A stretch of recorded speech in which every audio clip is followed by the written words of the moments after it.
ملګرو دا وخت په جرګه کې د هغې په پنډال سره نږدې موجود یو دا د پښتنو هغه د خیبر د خلکو میلمستیا تاسو ته ښایو دا حاجي صاحب دی دا راوله پکې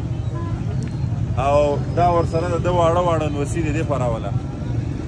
دا یې واړه واړه نوسي دي او راتلونکي چې څومره میلمانه دي هغې ته د خپل کور نه اوبه راوباسي او ګیلاس یې ورته نیولی دی د هغې میلمستیا کوي نو الحمدلله دا زمونږ د پښتنو شان دی او دا د پښتنو هغه میلمستیا ده حاجي صاحب څه به ویل غواړي د دې په هکله یعنې دا هم په وس کې دي دا کوئ د حاجي صاحب په وس کې دغه یو ګیلاس اوبه دي او د راتلونکي ټولو میلمنو دپاره دی دغه اوبه یې نیولي دي په خپلو وړو لمسیانو باندې او دی پرې تقسیموي حاجي صاحب الله دې اجرونه درکړي د دې او الله دې پښتانه همیشه دغسې د یو بل سره په اتحاد اتفاق او په مینه محبت کې ولري دا ګورئ ملګرو دا راوله پکې دا میلمانه پکې راوله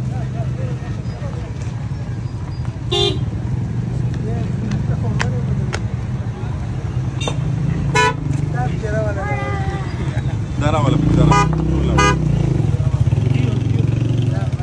ملګرو د چا به څه وس کېږي او د چا به څه وس کېږي په هر قسم سره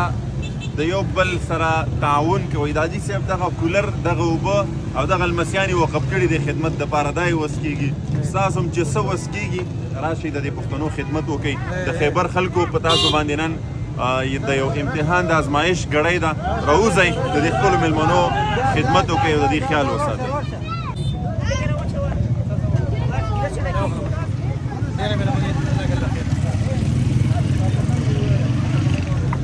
حاجي صاحب تام پکې راولي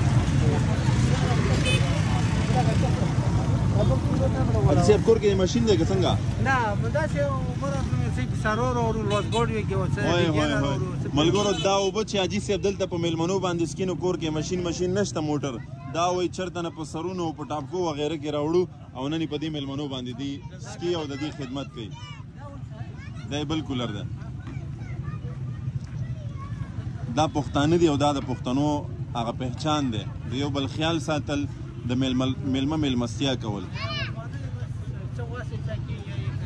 بالکل بالکل حاجي صاحب الله دې اجر درکړي الله دې اجر درکړي